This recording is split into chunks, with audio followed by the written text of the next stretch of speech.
হবিগঞ্জের শায়েস্তাগঞ্জ উপজেলার অলিপুর মেইন বাজারে দুর্গন্ধযুক্ত ময়লার পানি জমে জলাবদ্ধতার সৃষ্টি হয়েছে।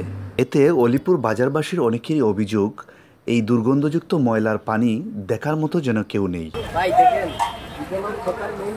ভাই কিছুদিন আগে কোম্পানি এই রাস্তার নিচ দিয়ে কিন্তু ভাই ড্রেন গেছে, পানি যাওয়ার ড্রেন এখানে ম্যানুয়াল আছে।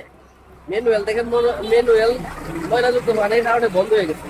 মূলত মেইন কারণ হচ্ছে ভাই কিছুদিন আগে কোম্পানি এই মাটির নিচ দিয়া লাইন নিয়ে গেছে, বুঝছেন? লাইন নিয়ে যাওয়ার কারণে ড্রেন গুলো বন্ধ হয়ে গেছে। মানুষ আমরা চলাফেরা করতে পারি না। এখানে বেশি বৃষ্টি হয় না, বেশি একটা বৃষ্টি হয় না, এতেই দেখেন কতটুকু পানি। দেখেন ভাই, আসলে আমি ঊর্ধ্বতন কর্তৃপক্ষের কাছে অনুরোধ জানাচ্ছি, যত দ্রুততার সাথে সম্ভব হয় আমাদের এই পানির নিষ্কাশন ব্যবস্থা করে দেওয়ার জন্য ভাই। এই দুর্গন্ধযুক্ত পানির কারণে ঈদের আগে থেকে সকল দোকানদার অতিষ্ঠ হয়ে আছে। বেচাকেনায় অনেক লোকসান হচ্ছে, মানুষজন রাস্তায় চলাফেরা করতেও অনেক অসুবিধা হচ্ছে। এই দুর্গন্ধ পানির জন্য আমাদের প্রত্যেকটা দোকানদারের ব্যবসা কমে যাচ্ছে।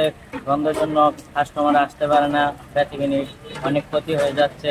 পরিশেষে প্রশাসন ও উচ্চপদস্থ কর্মকর্তাদের দৃষ্টি আকর্ষণ করেছেন এলাকাবাসী।